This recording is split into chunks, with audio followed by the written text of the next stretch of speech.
أعوذ بالله من الشيطان الرجيم. قل هذه سبيلي أدعو إلى الله على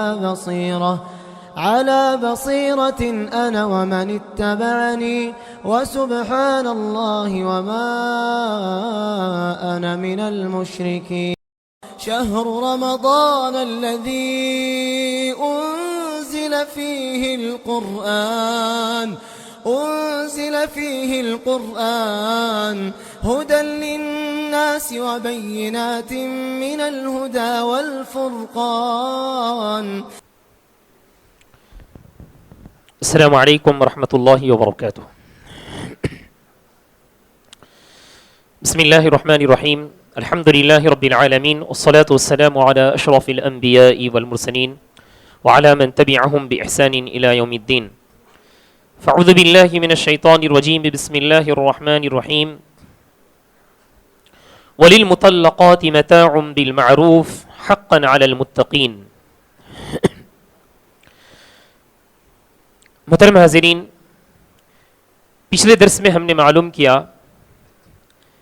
کہ طلاق شدہ عورت کے مہر کے سلسلے میں اللہ رب العالمین نے ہمیں کیا احکام دیے ہیں. ہم نے پہلے معلوم کیا کہ طلاق شدہ عورت 4 طرح کی ہوتی ہیں مہر کی ادائیگی کے اعتبار سے. اسی سلسلے میں ایک اور مسئلہ اس آیت کے اندر موجود ہے. سورہ البقرہ کی آیت نمبر 241 ہے. اس کے اندر اللہ رب العالمین نے فرمایا کہ طلاق شدہ عورتوں کے لیے متاع بالمعروف، ان کو کچھ فائدہ دینا چاہیے، مال و متاع دینا چاہیے اچھے طریقے سے. حقا علی المتقین، یہ پرہیزگار لوگوں پر ضروری ہے. علماء اکرام نے فرمایا کہ یہ جو طلاق شدہ جس کا ذکر اللہ رب العالمین اس آیت کے اندر کر رہے ہیں، کیا تمام طلاق شدہ عورتیں اس کے اندر شامل ہیں یا کوئی خاص عورت؟ اس میں کئی رائے ہیں علماء اکرام کی. سب سے پہلی رائے یہ ہے، قول یہ ہے کہ وہ طلاق شدہ عورت، جیسا کہ ہم نے اس سے پہلے معلوم کیا کہ اس کا مہر بھی طے نہیں ہوا ہے کتنا دیا جائے گا، اور اس سے ہم بستری بھی نہیں ہوئی ہے، تو ایسی صورت میں اللہ رب العالمین نے فرمایا تھا کہ تم انہیں کچھ مال دے دو. اور اللہ رب العالمین نے بھی کہا تھا کہ اپنی استطاعت کے مطابق، اگر کوئی مالدار ہے تھوڑا مال اللہ تعالیٰ نے دیا ہے تو کچھ زیادہ دے، اگر کچھ کم ہے تو کچھ کم دے.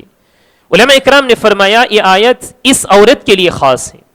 وہی چند علماء اکرام نے فرمایا کہ جی نہیں، بلکہ تمام مطلقہ جو بھی ہیں، جو اور 3 صورتیں تمام کے تمام اس کے اندر شامل ہیں. خلاصہ کلام یہی ہے کہ جب عورت اور ایک مرد کی جدائی ہو جائے اس وقت اچھے طریقے سے اس کو الگ کیا جائے. اللہ رب العالمین بارہا یہ حکم دے رہا ہے کہ اچھے طریقے سے الگ کیا جائے. ایسا نہیں کہ جیسا کہ اکثر ہمارے جو ہے معاشرے میں ہوتا ہے کہ اگر طلاق خلا ہو جائے تو خاندان میں جو تعلق تھا وہ برقرار نہیں رہتا، وہ ٹوٹ جاتا ہے.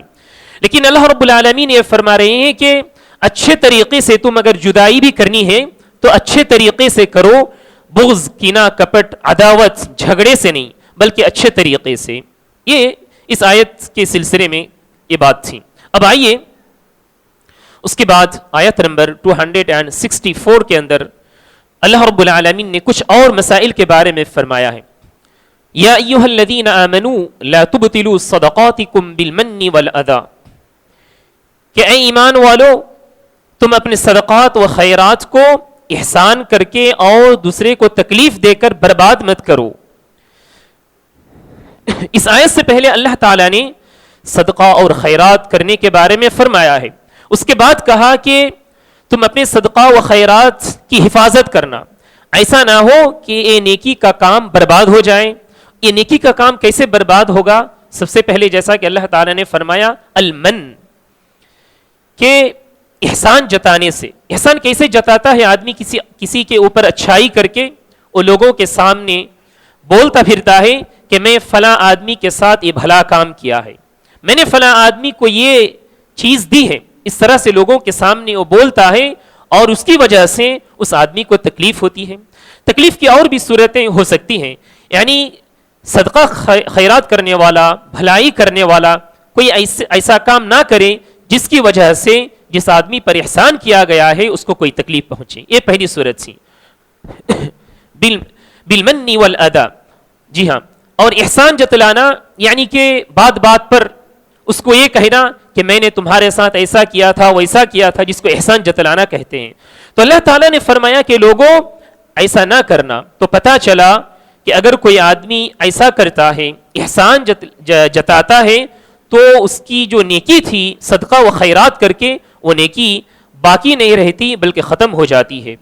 اس کے بعد والی آیت میں اللہ رب العالمین نے فرمایا، یہ آیت نمبر 267 ہے، یا ایھا الذین آمنوا انفقوا من طیبات ما کسبتم، انفقوا من طیبات ما کسبتم، کہ اے لوگوں تم اللہ رب العالمین کے راستے میں جو بہترین چیز ہے ان میں سے خرچ کرو. علماء اکرام نے فرمایا اس کے اندر کئی مسائل ہیں، آئیے ہم سمجھتے ہیں. سب سے پہلا مسئلہ یہ ہے کہ جب ہم اللہ رب العالمین کے راستے میں کوئی چیز دیتے ہیں صدقہ و خیرات کے طور پر، سب سے پہلے ہمیں یہ خیال رکھنا چاہیے وہ چیز حلال کمائی کی ہو، وہ چیز حلال کمائی کی ہو. دوسری بات یہ ہے کہ جو چیز دی جاتی ہے حلال کمائی سے تو ہے، لیکن وہ چیز عمدہ نہیں ہے، اچھی چیز نہیں ہے، بلکہ آدمی وہ چیز دیتا ہے جو اس کو خود پسند نہیں استعمال کرنے. ایسا نہ ہو، بلکہ اپنی پسندیدہ چیزوں میں سے اللہ رب العالمین کے راستے میں کچھ خرچ کریں. اللہ رب العالمین نے اس آیت کے اندر یہ بھی فرمایا کہ خبیث چیز اللہ رب العالمین کے راستے میں نہ دو. خبیث چیز کا مطلب کیا ہے؟ کہا حرام چیز، یعنی حرام کمائی کی کوئی چیز ہو، پیسہ ہو یا کوئی چیز ہو. اسی طرح ردی چیز جو گھٹیا ہے وہ خود پسند نہیں کرتا. یہ بات تھی. کیوں اللہ رب العالمین نے دوسری پیارے نبی صلی اللہ علیہ وسلم نے خود فرمایا ہے ان اللہ طیب لا يقبل الا طیبا، اللہ رب العالمین خود پاک صاف ہیں. اللہ رب العالمین صرف اور صرف پاکیزہ چیز ہی کو مقبول کرتا ہے، قبول فرماتا ہے. اسی طرح قرآن مجید کی وہ آیت جو آل عمران کی ہے، چوتھے پارے کی پہلی آیت، لن تنالوا البر حتى تنفقوا مما تحبون، کہ تم ہرگز بہرگز صحیح معنوں میں نیکی نہیں کما سکتے یہاں تک کہ تم اس چیز کو اللہ رب العالمین کے راستے میں خرچ کرو جن چیزوں کو تم پسند کرتے ہو، ان میں سے کچھ خرچ کرو. اسی طرح حضرات یہ جو آیت ہے ہمارے سامنے 267، یہ جو آیت ہے، یہ آیت کیوں اللہ رب العالمین نے نازل کی؟ اس کے پیچھے ایک واقعہ ہے، سبب نزول اس کو کہا جاتا ہے. پیارا نبی صلی اللہ علیہ وسلم نے فرمایا، یہ حدیث برا بن عازب رضی اللہ عنہ روایت کرتے ہیں، ترمذی، ابن ماجہ، بیہقی وغیرہ کی جو حدیث کی کتابیں ہیں اس کے اندر موجود ہیں. کہا کہ پیارا نبی صلی اللہ علیہ وسلم کے زمانے میں انصار جو تھے وہ تو مدد کرتے تھے مہاجرین کی، تو جب ان کے باغات سے پھل نکلتا تھا کھجور وغیرہ تو اس کو یہ لوگ کیا کرتے تھے، مسجد نبوی میں جا کر رکھ دیتے تھے تاکہ جو مہاجرین صحابہ ہیں، وہ جو غریب صحابہ ہیں، وہ ان سے فائدہ اٹھائیں، استعمال کریں.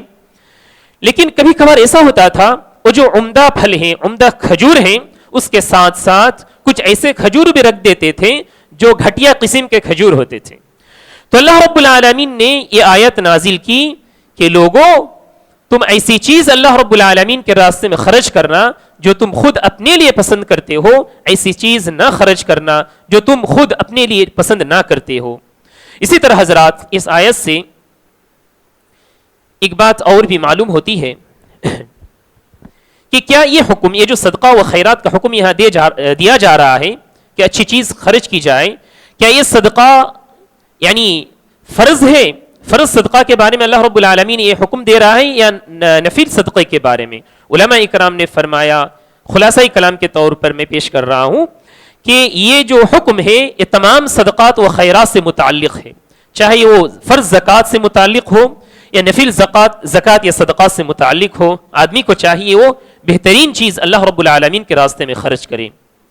اس کے بعد والی آیت، آیت نمبر 275، اس کے اندر اللہ رب العالمین نے سود کی قباحت، شناعت اور جو گندگی ہے اس کے بارے میں اللہ رب العالمین نے فرمایا وَأَحَلَّ اللَّهُ الْبَيْعَ وَحَرَّمَ الرِّبَا.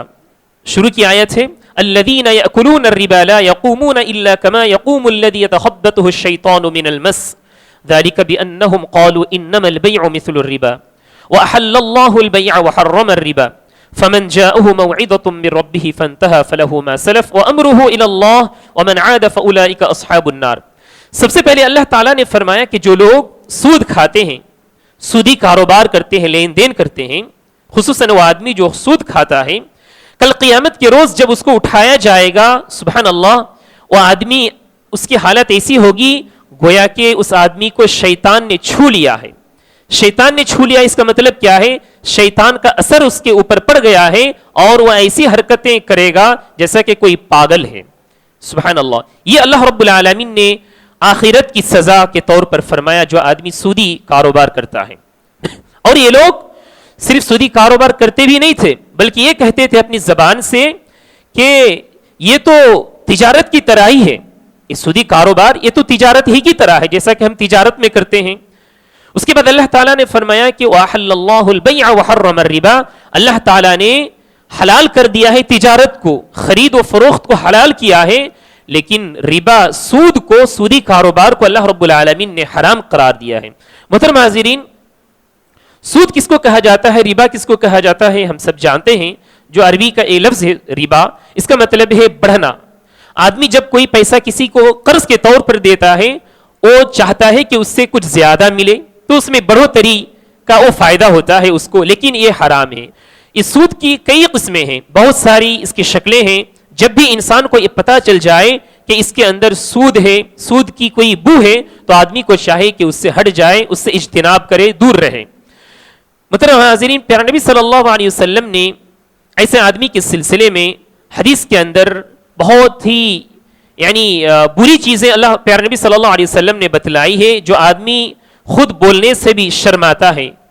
پیارے نبی صلی اللہ علیہ وسلم نے فرمایا، بیہقی اور دوسری حدیث کی کتابوں کے اندر موجود ہے، الربا 73 بابا ایسرها مثل ان ينكح الرجل امه.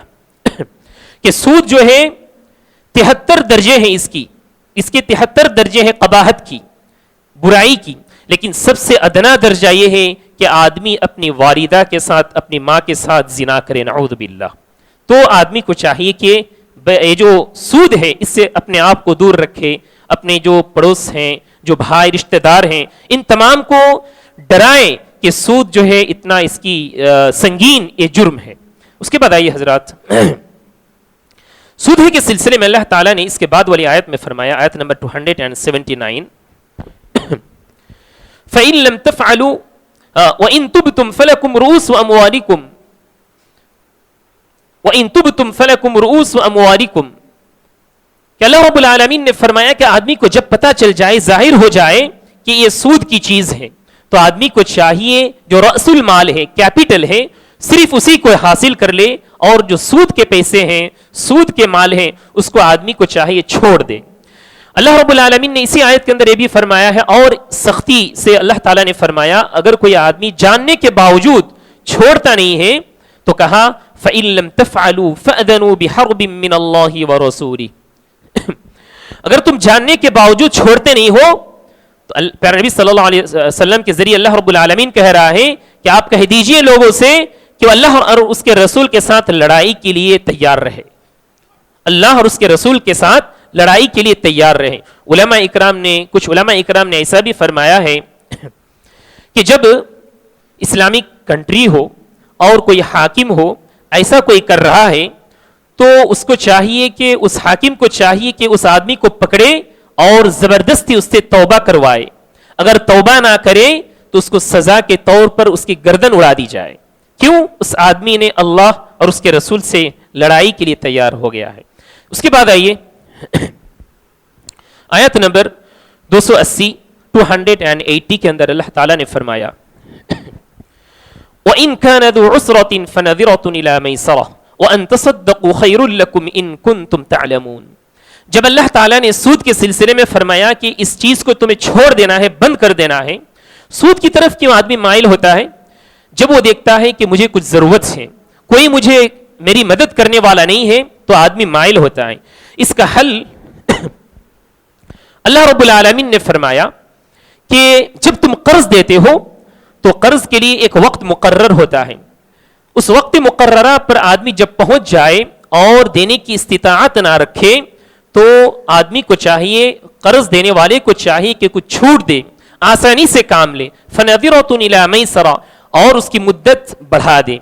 یا تو اس سے اور بڑھ کر نیکی کا کام آدمی یہ بھی کر سکتا ہے, وَأَن تَصَدَّقُوا خَيْرٌ لَكُمْ, اگر تم اللہ رب العالمین کی رضا کے لیے, نیکی کے لیے صدقہ کر سکتے ہو اور اس کو اگر تم اچھا سمجھتے ہو, مناسب سمجھتے ہو, تو ایسا بھی تم کر سکتے ہو. محترم حاضرین, جو آدمی قرض دیتا ہے اور آدمی کو اس طرح سے مہلت دیتا ہے, پیار نبی صلی اللہ علیہ وسلم نے حدیث کے اندر ایسے آدمی کے بارے میں بہت ساری نیکیوں کی بات بتلائی ہے. کہا کہ آدمی صدقہ کرنے کے برابر اس کو نیکی ملتی رہتی ہے. اس کے بعد آئیے حضرات, اللہ تعالیٰ نے آیت نمبر 282 کے اندر فرمایا, یا ایھا الذین آمنوا اذا تداینتم بدین الی اجل مسمى فاکتبوا.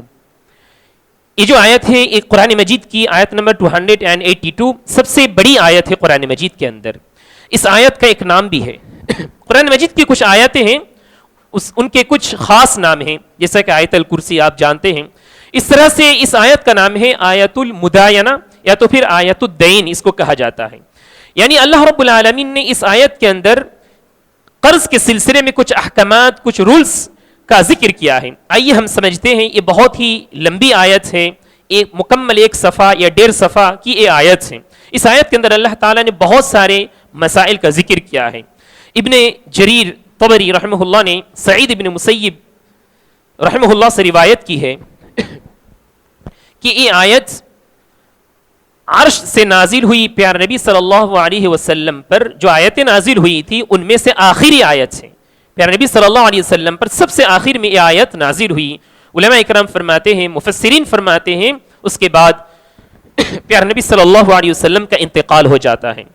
اسی طرح عبداللہ ابن عباس رضی اللہ عنہ بھی فرماتے ہیں کہ میں گواہی دیتا ہوں کہ ضمانت پر قرض آدمی دے سکتا ہے یا لے سکتا ہے. اور اس کے اندر اور وہ اس آیت کی تلاوت فرماتے ہیں. آئیے ہم سمجھتے ہیں اس آیت کے اندر کیا مسائل ہیں. سب سے پہلا مسئلہ یہ ہے, اگر میں ایک ایک آیت پڑھ کر آپ کو مسئلہ بتاؤں تو وقت زیادہ لگ جائے گا, میں صرف مسائل ذکر کرتا ہوں انشاءاللہ. سب سے پہلی بات اللہ تعالیٰ نے جو بتلائی ہے کہ قرض کے ذریعے لین دین کرنا یہ جائز ہے. یہ بات ہمیں معلوم ہوتی ہے.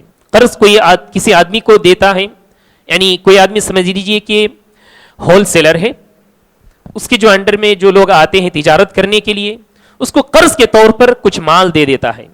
جب وہ تجارت کرتا ہے اس کو نفع ملتا ہے, پھر آ کر واپس کرتا ہے. یہ قرض کی ایک صورت میں نے آپ کو سمجھنے کی آسانی کے لیے کہا. تو قرض سے لین دین کرنا, بیع و شراء کرنا, تجارت کرنا یہ جائز ہے. اس کے بعد دوسرا فائدہ یہ ہے کہ قرض کی مدت بھی مقرر کر دینی چاہیے کہ آدمی قرض کب لوٹائے گا اس کی تاریخ بھی فکس کر دینی چاہیے. یہ دوسری بات ہے. تیسری بات یہ ہے اللہ رب العالمین نے قرض کی جو ڈیٹ ہے, قرض میں کتنا دیا گیا ہے, ان تمام چیزوں کو لکھنا چاہیے. چوتھی بات اللہ تعالیٰ نے یہ فرمائی کہ لکھنے کے وقت ایک آدمی سے لکھوانا چاہیے, کاتب ہونا چاہیے. کاتب یعنی رائٹر, جو آدمی لکھتا ہے. کہا کہ جو لکھنے والا آدمی ہوگا وہ انصاف اور عدل کرنے والا آدمی ہو, اپنی طرف سے کچھ ایکسٹرا فٹنگ نہ کرے, بلکہ انصاف اور اللہ رب العالمین کا تقوی پرہیزگار آدمی ہونا چاہیے. اس کے بعد پانچویں بات یہ ہے کہ لکھنے والا آدمی اس کو انصاف اور عدل کے مسائل بھی معلوم ہو. انصاف اور عدل کس کو کہا جاتا ہے, اگر اس کو معلوم نہ ہو تو اپنی منمانی کرے گا, جو چاہے کرے گا. چھٹی بات یہ ہے کہ کاتب کی تحریر, کاتب جو لکھے گا تو قرضدار کا اعتراف ہوگا. قرضدار یعنی جس نے قرض لیا ہے, تو کاتب یعنی لکھنے والا جو لکھے گا, اس کا مطلب یہ ہوا جو کچھ یہ لکھ رہا ہے وہ اس سے متفق ہے، وہ اس کو مان رہا ہے، یہ بات بھی ثابت ہوتی ہے۔ لیکن حضرات کبھی کبھار ایسا ہوتا ہے جو قرض دار جس نے قرض لیا ہے اس کی کچھ صفتیں ہوتی ہیں جن کی وجہ سے اس کی نیابت کوئی اور کرتا ہے، قرض لینے والے کا کام کوئی اور کرتا ہے۔ جیسا کہ اگر وہ چھوٹا بچہ ہو، بہت ہی چھوٹا بچہ ہے، اس کی وجہ سے قرض لیا جا رہا ہے تو اس کو کچھ مسائل کچھ بھی نہیں معلوم تو خود سے نہیں کر سکتا، تو اس کی طرف سے اس کی جو پرورش کرنے والا آدمی ہے اس کی نیابت کرے گا، اس کی جگہ رہ کر کام کرے گا۔ یا تو پھر ابھی تھوڑا سا بڑا ہوا ہے لیکن اس کی عقل اور سوچ اتنی اچھی نہیں ہے کہ وہ صحیح سے اس چیز کو معلوم کر سکے، یا تو پھر وہ آدمی اس کی دماغی حالت ٹھیک نہیں ہے، جی ہاں، یا تو پھر وہ آدمی گونگا ہے، بات نہیں کر سکتا۔ تو اگر ایسی چیزیں ہو، ایسی پریشانیاں ہو قرض لینے والے آدمی کے ساتھ، تو اس کی پرورش کرنے والا آدمی یا تو اس کی طرف سے کوئی نیابت کر سکتا ہے، اس کا ہو کر کوئی کام کر سکتا ہے۔ اس کے بعد حضرات 7ویں بات اللہ تعالیٰ نے فرمایا کہ لکھوانے کے وقت اللہ رب العالمین کا ڈر رہنا چاہیے۔ جو قرض لیا ہے وہ آدمی اور خود لکھنے والا، ان دونوں کے درمیان، ان دونوں کے پاس اللہ رب العالمین کا ڈر ہونا چاہیے۔ اسی طرح ایک اور اہم بات ہے، 8ویں بات یہ ہے کہ گواہ مقرر کرنا چاہیے۔ ایک تو لکھنے والا ہو گیا، اور ایک دوسری چیز کی ضرورت ہے، دوسرے آدمی کی ضرورت ہے گواہی کے طور پر، ایک گواہ ہونا چاہیے۔ اچھا، گواہ کی تعداد کتنی ہونی چاہیے؟ کتنے لوگ گواہ ہوں گے؟ کہا کہ اگر مرد ہو تو دو کافی ہیں، لیکن ایسا ہے کہ صرف ایک ہی مرد ہے تو ایسی صورت میں 2 عورتوں کو لیا جائے گا، ایک مرد 2 عورتیں۔ پہلی صورت تو 2 مرد، یا تو پھر ایک مرد 2 عورتیں۔ اس کے بعد اللہ تعالیٰ نے 10ویں بات بتلائی اس آیت کے اندر کہ جو آدمی گواہی دے گا، گواہی دینے والے آدمی کے دل میں کوئی شک و شبہ نہ رہے۔ یہ جو قرض دینے والا اور قرض لینے والا جو کچھ معاملہ کر رہا ہے اس کے بارے میں مکمل پکا یقین ہو کہ ہاں ایسا ہی کیا جا رہا ہے، کوئی شک و شبہ نہ ہو، گواہی میں شک نہیں چلے گا۔ اس کے بعد 11ویں بات ہے اس آیت کے اندر اللہ تعالیٰ نے فرمائی کہ جب یعنی 4 لوگ ہیں ٹوٹل، یہ جو لین دین ہے اس کے 4 لوگوں کے درمیان کیا جاتا ہے، قرض دینے والا، قرض لینے والا، لکھنے والا اور گواہی۔ ان کے علاوہ یہ جو گواہ ہے نا، ان کے بارے میں اللہ تعالیٰ نے فرمایا کہ اگر کسی آدمی سے گواہی کا مطالبہ کیا جا رہا ہے، اگر اس سے کہا جائے کہ بھائی آئیے اور میرے ہو کر میری طرف سے آپ گواہی پیش کیجئے، تو آدمی کو چاہیے گواہی پیش کرے، کیونکہ پیارے نبی صلی اللہ علیہ وسلم نے احادیث کے اندر فرمایا ہے کہ بہترین گواہ اور گواہی وہ ہے جو آگے بڑھ کر کسی کے ہو کر گواہی دیتا ہے، کیونکہ اس سے دوسرے بھائی کی مدد ہو جاتی ہے۔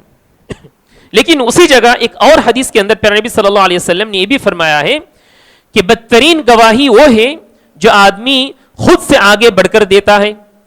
تھوڑا سا ایسا لگ رہا ہے کہ الٹی بات ہو گئی، جی نا، جو بہترین گواہی کی بات بتلائی گئی ہے اس میں سچی گواہی کی بات ہے، آدمی کے پاس سچی گواہی ہے، جی ہاں، وہ آگے بڑھ کر گواہی دے رہا ہے تو اللہ رب العالمین کے پاس وہ بہترین گواہی ہے۔ لیکن کوئی آدمی جھوٹی گواہی دے رہا ہے اور پھر آگے بڑھ کر دے رہا ہے تو کہا کہ وہ بدترین گواہی ہے۔ اس کے بعد آئیے ایک اور بات ہے اس آیت کے اندر، یہ جو کاتب ہے، لکھنے والا، اور جو گواہی دینے والے لوگ ہیں، ان کو کوئی تکلیف نہیں ہونی چاہیے قرض دینے والے اور قرض لینے والے کی طرف سے، یعنی کہ ایسے وقت پر چلے جائیں ان کے پاس کہ وہ غیر مناسب وقت ہو اور اس کو تنگ کریں کہ آئیے ہمارے پاس، اور بھی مختلف طریقے سے اس کو تنگ کریں آنے پر، تو ایسا نہیں کرنا چاہیے۔ اسی طرح ہاں ایک اور صورت ہے، یعنی لکھنے والے اور گواہی دینے والے کو تنگ اور جو ہے تکلیف دینے کی صورت کہ زبردستی ان سے لکھوائے، ڈرا کر دھمکا کر لکھوائے، جیسا کہ ہم دیکھتے ہیں کورٹ کچہری کے اندر کہ گواہی اور جو یعنی جو وٹنر ہوتے ہیں اور لکھنے والے بھی ہوتے ہیں، بندوق رکھ کر بسا اوقات ایسا ہوتا ہے ان سے گواہی لی جاتی ہے، نعوذ باللہ، تو ایسا نہیں ہونا چاہیے۔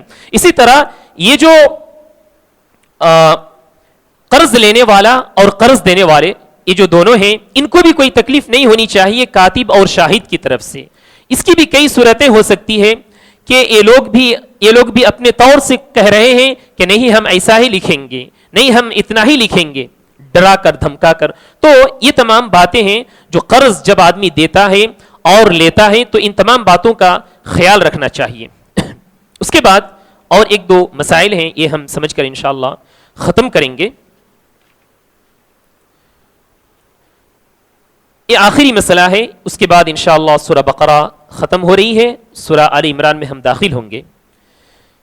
اللہ رب العالمین نے فرمایا وَإِن كُنتُمْ عَلَى سَفَرٍ وَلَمْ تَجِدُوا كَاتِبًا فَرِهَانٌ مَقْبُوضَةٌ.